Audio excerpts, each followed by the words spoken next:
The second section now is the prerequisites of zakat, the conditions and the integrities of zakat. So we understand the importance of zakat, why we should give zakat, and now the second part is why. What are the internal conditions? So we need to understand the sharait and the conditions first before we can understand the laws of zakat. So if you can summarize, this is these are the prerequisites of zakat. So prerequisites of zakat, they can be divided into three simple parts. Number one is the shara't. Shara't refers to the preconditions. In other words, the condition outside of the ibadat. For example, salah. We always taught that in salah, you have to face the qibla, you have to read in the right time, and the place needs to be clean, the clothes need to be clean, and so on. These are known as shara't. Shara't are the prerequisite, the conditions outside or before the ibadat. So one is Muslim, sane, mature, free, and owner. So he has to be a Muslim. Obviously, zakat is not compulsory on a kafir. Sane, you have to be aqil. Mature, baligh. So a person who's non-baligh, zakat is not Levite on them, and we'll talk about that shortly.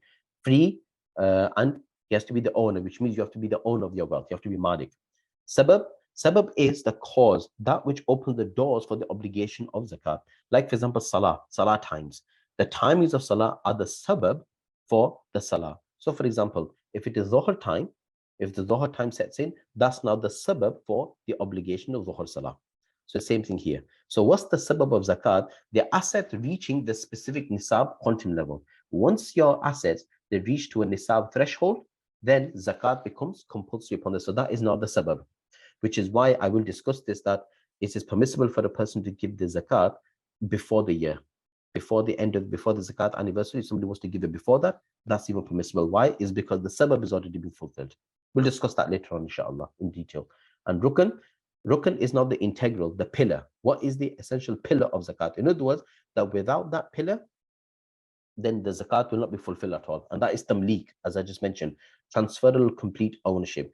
And this is an interesting philosophy here, is because, as mentioned, that you're not taking any benefit from you're not taking any, the whole purpose is that you're sharing. We're living in a capitalist society that whenever it comes to spending, or whenever it comes to using money, then we always think about investments. We always talk about profit, that if I was to use my money, how will I benefit from this money? That's the capitalistic mindset. That's the capitalistic mindset of when it comes to spending and sharing. Okay, spending money, but I'm expecting something in return. But from the Islamic principle, it's not always about you profiting in this world. We have to also invest in the akhirah. How we can invest our reward in the akhirah, because our deeds, they are the currency for the akhirah. They are the currency that's going to be accepted in the akhirah. That's why tamleek is a very deep concept in of itself. Now, this is just a summary of the shara'itul lati tarji'u ila al-mal. So these are the conditions that the fuqahas and the scholars have mentioned for the obligation of zakat, for zakat to be compulsory and necessary upon them. I understand this all in Arabic, so I've broken it down for everybody here. So this is what we need to understand. So now, the mutlaq. Now, first is mutlaq, milk mutlaq, which is complete ownership, which is a combination of tamleek and yad. The creditor must pay the zakat on the loan. So basically, all what this is, that milk mutlaq, milk tam simply means having complete ownership. Complete ownership means it entails two things. For example, it means milk. In other words, that you have complete tamleek. In other words, you have complete ownership, or malik. You have ownership of the wealth, which means that wealth belongs to you. And yad means it's in your possession. What it means by possession, it actual fact means in your control. Now, you need to understand there's one thing to remember about definitions. The definitions that the fuqahas and the scholars and the jurists give in the classical books of fiqh, remember that they use the definition based on the current understanding at the time. So when they use the term yad means hand, because they never had bank accounts in those days. They never had bank accounts, or they didn't have like walls that we would draw money out from the cash or anything like that. So the common understanding of a person having control over the wealth was that it has to be in your hands. So if money was not in your hands, then that means you don't have control over it. That's why they mentioned the word yad. In this day and age, that it is possible that we may have control over the wealth, even though it is not in our hands. For example, in our saving accounts. bank accounts, for example, all right? Or for example, you make an investment in a company or something. Now, even though you're not able to access that wealth, but you have some kind of control, where you can have some kind of control over the wealth, or where it's to be invested, where not to be invested. Yes. So that also comes in the category of yad. Yes. So understand. So in our context, how do we understand? So in our context, how do we understand yad is not just physical possession, but also control over that wealth, which is why the creditor must pay zakat, which is why the creditor, the one who lends the money, the lender needs to pay zakat on the loan of the money that he loaned to someone, if he knows that he's going to get that money back. And certain types of wealth, for example,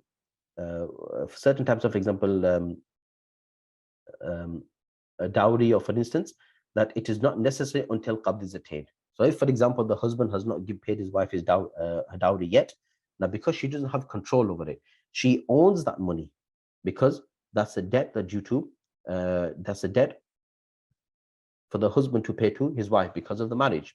But it's not in her control yet because he has not given it to her. Then zakat is not necessary. So this is an example. The dowry is a good example that where there's milkiyat, but there's no yad. She owns it, but it's not in her physical control. That's the first condition. Secondly, kamalun nisab. Kamalun nisab is complete nisab. The nisab of gold is 7.5 dollars, 87.48, and silver is $52.5, which is 612.36. I'll discuss that in detail. So the nisab of cash and commercial assets are measured by the value of silver, and I'll explain in shortly why. Hawlani hawl, the third condition is a lunar year. Lunar year means, why it mentions lunar year is because we don't go by the solar year. So we don't go by January to January or December to December. We have to go by the lunar year. Many people go by Ramadan or Ramadan to Ramadan to make it easy for them. But otherwise, elapsing of the year is zakatable asset the first time you become sahib nisab. The very first time that you became sahib nisab, that you attain the minimum threshold that makes zakat compulsory upon you, that's when you mark the date of your zakat anniversary. So for example, if it was the case in, let's say, Shawwal, for instance, Shawwal, in the month of Shawwal, the first of Shawwal, for example, which is the month after Ramadan, that's the first time that you became Sahib Nisab. You attain the threshold. Then that marks your zakat anniversary now. So the following year of Shawwal will be your zakat due date. And this is considered a substitute to Numa. Numa means productivity due to the 4 seasons. Now, the scholars mention, now there's a hadith where the Prophet ﷺ did say, the hadith is that La zakata, La zakata fi malin hatta yahula alayhi al-hawl. The Prophet ﷺ said there's no zakat in any wealth until a year elapses. And what the year elapses is that's when the obligation of zakat now commences. So before that, giving zakat is not compulsory, it's a choice. But once the year has elapsed, now it becomes wujub ada. Now giving zakat becomes compulsory and necessary. And the reason why I mentioned the second point is because numa means productivity, something that's productive, you can derive benefit from. And deriving benefit from, that's dependent on the seasons. For example, the crops, for example, the lands, for example, money, for example, gold or silver, for example, it fluctuates throughout the whole year. The value fluctuates throughout the whole year.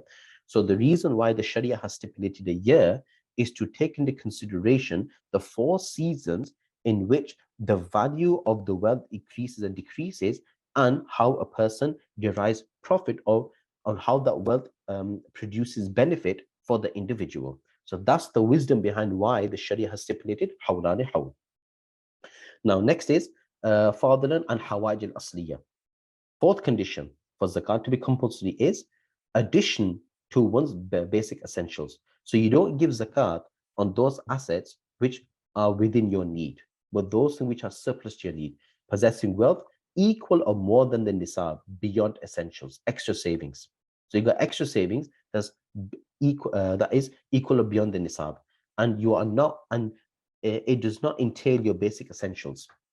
This excludes items or money that fall within one's personal needs, as I mentioned, without which constraint is the likelihood outcome, e.g. household, cooking utensils, etc. So all what they're basically saying, that even if you have certain assets or you have income that's equal to the nisab, but it's within your needs, you need that, then there is no zakat on that at all. Number 4, is kawnul mali namiyan, that productive wealth, as I mentioned, a capacity that generates income or revenue. So cash, gold, silver, trading stocks, etc. You can also include trading stock, etc. and so on. And faraghu anid dain. This is the last but not the least. So which is debt free. All such liabilities incurred by another servant, for instance, debt, dowry, transactions, debt free. So all those of your debt, they are excluded from your zakat. However, there is a detailed discussion on this about 1 year, excluding only 1 year and not and only within 1 year and not 1 year. So you have a long-term debt and short-term debt. There's a whole separate slide on this. I'm going to talk about that in detail, but we're just going through the basics here. This debt free. So all those, so generally, as a point of principle, all those money, all those cash that that you owe to somebody else, then zakat, they will be deducted from your zakat because that's a liability. Technically, such money falls under his essential needs, and the debtor does not own that money. Does not own that money. Not own that money upon the creditor's demand. Okay, he does not own that money upon the creditor's demands. What that basically means is that when the creditor demands that money, you lent, so for example, somebody £3,000, and your creditor tells you that you need to give him my £3,000 back because it's on demand. He's demanding his money. That means that now that £3,000 that you have, which belongs to somebody else, that's part of your hawaji asliya now. It's part of your essential needs because number one, it doesn't own. Number one, you don't own that money, and number two, because the creditor is now demanding it, you are now in need to give that money now. You are in need of giving that money, which is why some ulamas mentioned this, that this also falls within hawaji asliya, which means that, which is your basic essential, zakat is not compulsory and necessary on that. So I hope these conditions are very clear to you, very clear to you all. Now, let's test your knowledge. So I would like you to include your answers into the chat box. I want to answer these questions. So number one, if a man is owed £3,000 of inheritance money, but has not received it yet, then must he pay zakat on it? So father's passed away, for example, many years ago, and now part of his inheritance calculation is he's received £3,000, but he has not received the inheritance money yet, and it's about 2-3 years and so on. Okay, right? So does he need to pay zakat on it yet? So he doesn't have the money physically present, but he knows that, look, that I'm £3,000 of the estate belongs to me. Does he need to give zakat on that? Number one. Number two, does a scholar's personal library collection fall within his budget? So there's an alim or a scholar, or mashallah, the apa, for example, and you've got a whole library collection. Do you need to give zakat on that or not, and why? And number three, if someone became wealthy in July for the first time, then will his zakat be due by next July or not? So I look forward to your answers.